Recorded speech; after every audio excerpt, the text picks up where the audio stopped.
What's going on, guys? Welcome back to the Reef Jack Reefer, and I got another interesting video for you guys today. So today, I want to start off by talking about the NBA Finals. Got the Milwaukee Bucks versus the Phoenix Suns. Now, I'm quite happy about the matchup, as it's two unconventional teams, two smaller market teams.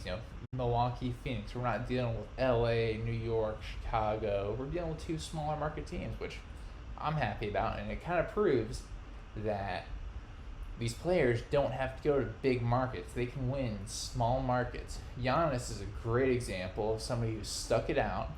He hasn't ditched Milwaukee, even though they've had to build a team around him. He's kind of had to sit around for a little bit and build a team. He had to develop too as a player, but every NBA player has to develop. But anyways, the Bucks versus Suns. Milwaukee has been absolutely partying it up, loving the Bucks. And in Phoenix, it's all about Suns in 4, baby. Now, for those of you who don't know about the Suns in 4 guy, there's this one fan. It's kind of obnoxious when they were playing in Denver, and one of the Denver fans confronted him, and honestly, he just beat the snot out of that guy. That poor guy, he just grabbing him by the head, sticking his tongue out, just punching him away. And then he proceeds to yell Suns in 4. And that became an internet meme. The Suns fans kind of rallied around it. The players even rallied around it. Devin Booker, star player for the Phoenix Suns, reached out to that guy. So it's Bucks fear the deer versus Suns in 4. Now, if I had to make a prediction right now, I've got the Phoenix Suns winning it in 5 games. Now, I know that's, not giving the Bucks much credit, saying that they can only win 1 game, but the Bucks have a lot working against them, to be quite honest with you. One, their best player, Giannis Antetokounmpo, is dealing with a hyperextended knee, which I don't know if you guys saw that knee injury video, but his knee he's landed wrong, and his knee just went doot. It's supposed to go like that, but his knee went doot. And it did not look good, people.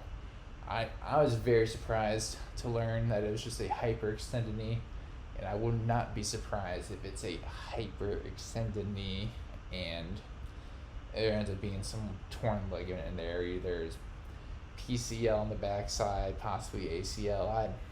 I don't know, but I wouldn't be surprised if the Bucks were underselling his injury, because he's a multiple-time MVP winner of the league. The Bucks really need him, because the Suns are really good this year. Chris Paul was that missing piece they brought in, and he just seemed to put it all together, just mash it all and gel it all together. The Suns got Chris Paul, great point guard. If he manages to pull this off and win, he may show that he's potentially one of the better point guards in NBA history. He's already a good point guard, but that championship question, he's been on some good teams. Those Clipper teams he was on, those Clipper teams weren't bad, but they just could never get the job done. And he had James Harden in Houston. They couldn't get the job done. So he's been on some good teams. It's not like this is his first opportunity, but everything just seems to be falling his way this year. So you got Chris Paul, who's got a chance to cement his legacy. You got Devin Booker, the young gun, broken nose. Then you got 2 good forwards, Jay Crowder, who, wherever Jay Crowder goes, they just seem to win. He's a fun player to watch. He was in Miami last year, and the Miami Heat made it to the NBA Finals, and before that he was in Boston. Boston was a competitor then. He just seems to be a good piece. He's not the star, but he seems to, kind of like Chris Paul, make things gel together and just make it work. And they got DeAndre Ayton, the big man, who I was completely wrong about. I will admit, I was wrong about DeAndre Ayton. I thought the Suns were making a terrible mistake drafting a big man first overall over guards Luka Doncic and Trae Young. And I was low on Trae Young too, but I still thought he had the potential to be a good shooter in the league. And I thought it was just a mistake drafting this 7-footer in a guard and forwards league. Now, granted, Phoenix probably would take Luka over DeAndre Ayton right now, but it's another video. And then they got, oh, I can't remember his name, but the guy from Villanova, they got another forward. Now, the Suns just seem to be piecing it all together, and it's kind of, you watch them, they just seem faster and more confident than everybody else. It's kind of like, almost like Kansas City Chiefs a little bit, where you watch them and they just seem to win and put things together. I mean, maybe down a little bit, but they kind of claw their way back, and they just seem to be meshing. And then you got the Milwaukee Bucks coming in after kind of hard fought, probably harder than expected series against the Atlanta Hawks. The Atlanta Hawks, their Atlanta Hawks best player Trae Young was hurt, and then Giannis got hurt, and then it kind of just, the series got messy real fast. When the two best players in the series are both hurt, it kind of got ugly at times. I mean, yes, Milwaukee had some runaway victories towards the end, and they were able to get it together. And Chris Middleton really stepped up in Giannis's absence, but there's a lot to be desired of that Bucks team in terms of their performance. I feel like they could just give more than they have been giving. Now, granted, the finals start. They could turn it on, and it could be a completely different team. I mean, look at last year's finals when you had the Miami Heat and the LA Lakers. The Lakers were pretty consistent, and they made it through. The Heat just racked up the injuries in the finals, and they were just a completely different team. They just couldn't compete with the Lakers last year. But anyways, I think Suns win it in 5, maybe 6, but I think 5. I think we may be in for a little bit of a surprise here.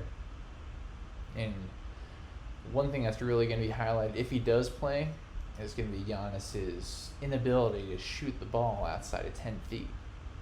I don't know how he's won multiple MVP trophies unable to shoot the basketball, but he has. I mean, Ben Simmons, max contract player, he did not play well. He did not play like a max contract player. The 76ers are looking to unload that man right now. So, my prediction, Suns in 5. It'd be cool if it was Suns in 4. The whole meme, Suns in 4. But I got Suns in 5, maybe 6, but in 5. Now, on to Euro Cup. So, Euro Cup, there's 2 teams that I got winning it. Or advancing out of this round, I should say. I've got Italy advancing out of the semis. And then I've got England. Yes, the 3 Lions. It's coming home. England going to the finals versus Italy.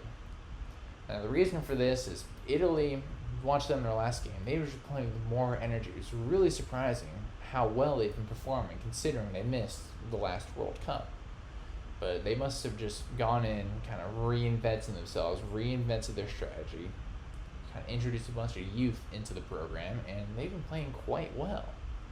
Now, as for England, they've kind of just been chugging along. They've just been getting by. No, they haven't given up goals, but, I mean, they haven't been outplaying and outrunning these other teams. I mean, other than the last round, I mean, 4-0, that's a pretty good soccer game for them. But other than that, they've kind of just been getting by. But I think that World Cup loss to Croatia is really sitting with them and sitting with the returning players. So they themselves have a lot of new players, very young team overall. And I think it's going to propel them to the Euro Cup finals versus Italy, and I think that'll be a very interesting matchup. But those are my 2 predictions for Euro Cup and my predictions for the NBA Finals. As always, have a nice day and tell somebody you love them.